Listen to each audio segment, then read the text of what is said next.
안녕하세요. 여러분들의 마음이 싱숭생숭하고 꿀꿀하고 제 마음도 그래가지고 야외로 나와 봤습니다. 저 멀리 바다를 보시면서 조금이나마 힐링을 하시면 좋을 것 같고, 그리고 오늘 영상을 보시면은 당신이 그렇게 해석을 하는 부분들도 좀 앞으로 투자를 하는 데 있어서 좀 염두를 해둬야 되겠네 하시는 포인트들도 있으실 것 같아요. 왜냐하면 저는 이번 실적 발표에 나왔던 그 재무제표를 보면서 여러 가지 희망들도 봤었고, 물론 좀 아쉬운 부분들도 있었고, 이 이야기를 굳이 했어야 되나 하는 그런 아쉬움도 물론 있는데요. 아마 많은 영상들을 보셨을 것 같아요. 지금 이제 실적에 대한 분석에 대해서 훌륭하신 분들이 많이 이제 영상들을 올려주시고 리포트도 내시는 것 같은데, 근데 제가 오늘 말씀드린 이야기는 전혀 나오지가 않아 가지고 제가 좀 급하게 영상을 올립니다. 자, 첫 번째로 저는 0.55달러 이상의 EPS를 이번에 기대를 했었습니다. 물론 보기 좋게 틀렸죠. 뭐 결과는 0.4달러가 나왔지만 말이죠.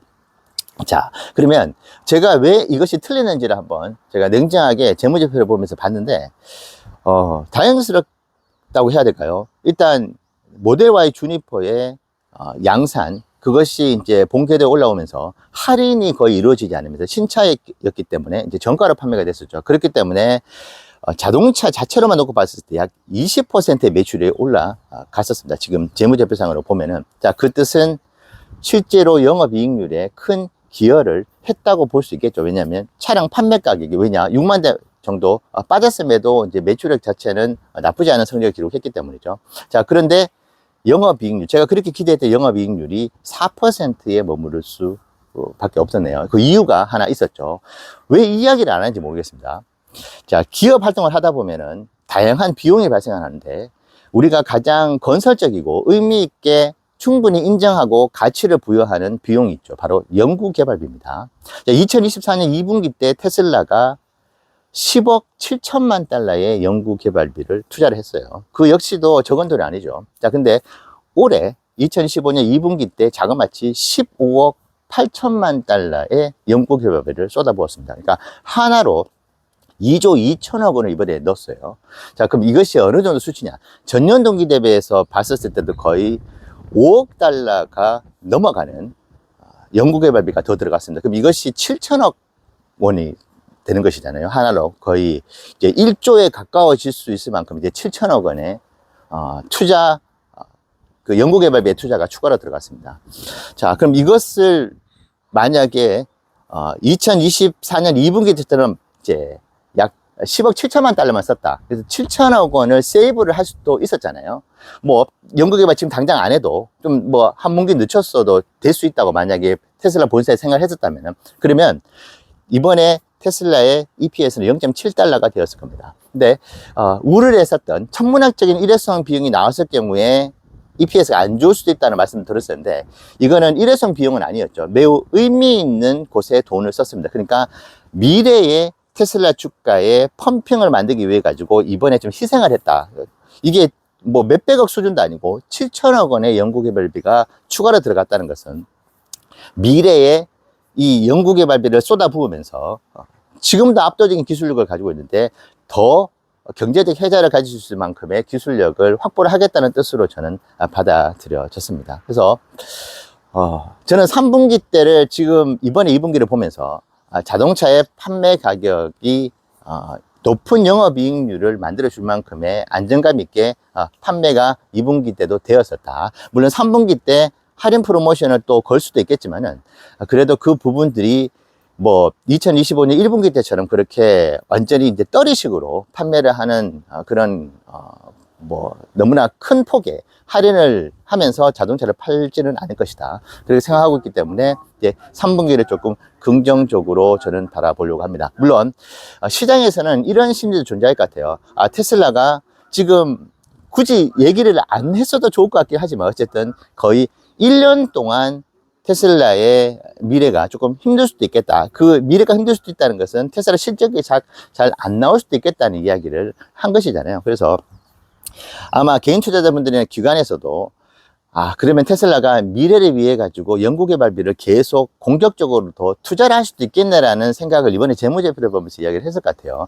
왜냐하면 테슬라가 마음만 먹으면 EPS를 서프라이즈를 만들려고 작정을 한다고 한다면은 연구개발비를 대폭 줄여가지고 EPS에 반영을 시켜도 됩니다. 예를 들면은 이번 2분기 때 5천억만 썼다고 한다면은 이번에 EPS가 0.8달러가 나올 수도 있었어요. 하지만 테슬라는 미래를 위해 가지고 현재 시장에서 나올 여러 가지 뭐 비난과 조롱 이런 부분을 아랑곳하지 않겠다. 미래를 바라보는 포석을 이번 2분기 때 가져갔다. 저는 그렇게 생각을 하고 있습니다. 실제로 이제 재무제표를 보시면은 연구개발비가 이렇게 많이 나온 적이 없었어요.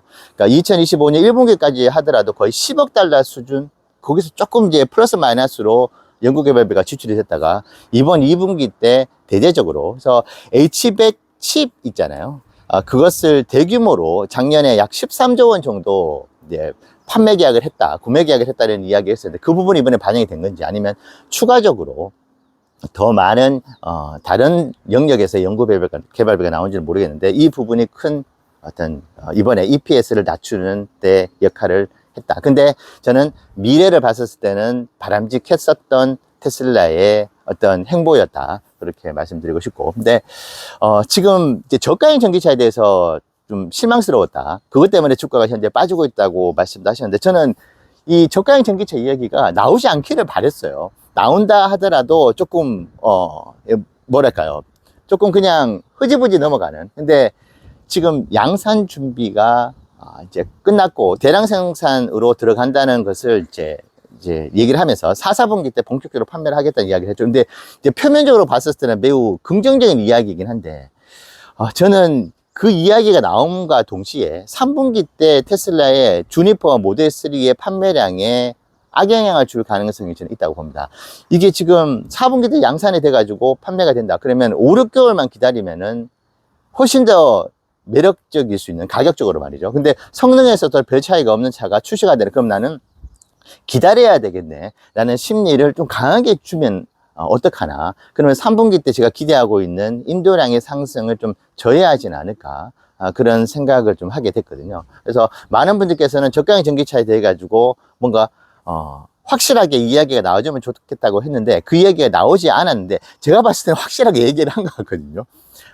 이제 4분기 때 대량으로 찍어내겠다는 이야기를 한 것이기 때문에 이것이 자칫 3분기, 4분기 때 이제 난 좀 기다려야 되겠다고 하는 그런 심리를 자극하지 않을까 하는 걱정도 사실 좀 되기는 되네요. 그래서 저는 이번 실적에 대해서 바라보는 관점이 지금까지 말씀드린 바와 같이 조금 다릅니다. 아무도 얘기하지 않는 연구개발비가 좀 하도 과도할 정도로 나오지 않았느냐 하는 아쉬움이, 물론 미래를 위해서는 좋겠죠.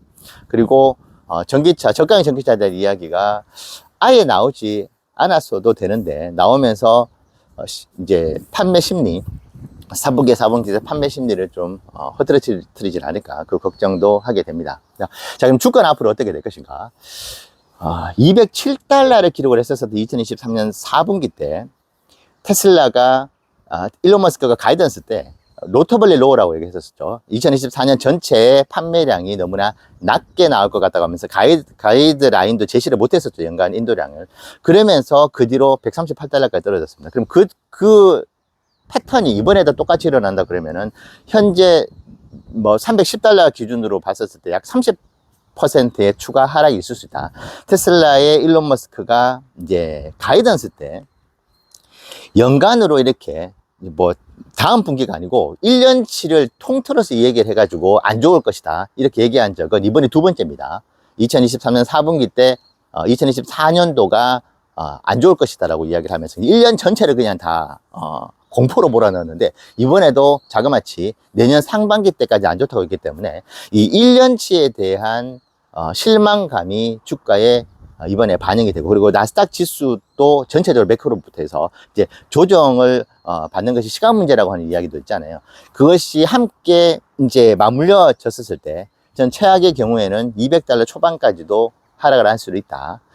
어쨌든 지금 시장 전체적으로는 이제 인도량에 대한 부분부터 해서 이번 EPS에 대해서 뭐 그 비트를 했다는 사람도 있고 살짝 미스를 했다, 부합을 했다. 이번에 사실 컨센서스가 애매했던 것 같아요. 0.39달러 이야기도 있고 뭐 0.44달러도 있고 0.4달러도 있는데 컨센이 어쨌든 0.4달러 기준으로 보면은 이제 부합을 한 거고, 매출액도 크게 뭐 미스는 아니었는데, 시장에서는 보니까 지금 엄청나게 혹평을 하고 뭐 난리 난 것처럼 이렇게 이야기를 하는 것 같긴 하네요. 어쨌든 뭐 시장이 그렇게 판단을 했다고 한다면은 그대로 주가는 흘러갈 수 있는데, 근데 아직 본장의 시작을 하지 않았기 때문에 지금 기관들이 아직 이제 본격적으로 움직이지 않는 것 같아요. 그래서 모든 것이 선반영된다고 했었을 때, 어쨌든 시장에서는 이제 저가형 전기차가 4분기 때 확정적으로 대량 생산이 될 것이라고 하는 부분들이 있어가지고 뭐 긍정적으로 볼 수 있잖아요. 저는 조금 3분기, 4분기 때의 판매량에 좀 저하를 가져올 수 있는 부분들을 우려를 하고 있는데, 어쨌든 다들 기다리고 있는 저가형 전기차에 대해서 이번에 좀 명확하게 이야기를 했고, 지금 이미 생산에 들어갔다는 이야기도 이번에 했었기 때문에 그 부분을 시장에서 특히 마켓 메이커들, 기관에서는 뭐 긍정적으로 볼 수도 있다. 그러면 본장에서 흐름은 달라질 수도 있겠는데, 일반적으로는 이제 풀이에서 이렇게 실망감이 있으면은 이제 본장에서 추가로 하락하는 경우들이 많았다. 그 부분은 앞으로 여러분들께서 추가로 매수를 해 나가실 때 참고가 되시면 좋겠습니다. 그래서 저는 나중에 우리가 얻게 될 엄청난 그 주가 상승을 이번에 조금은 양보를 했다, 그렇게 생각을 하고 있다. 그리고 기업의 흥망성쇠를 좌우하는 것은 투자인데, 테슬라는 EPS가 얼마가 나오든 현금 흐름은 여전히 뭐 확고하기 때문에 미래를 위해 가지고 최대한 많은 돈을 지금 투하하고 있다. 저는 그렇게 생각을 하면서 이번 실적을 바라보려고 합니다. 네, 여러분들 투자에 좋은 참고가 되시면 좋겠습니다. 감사합니다.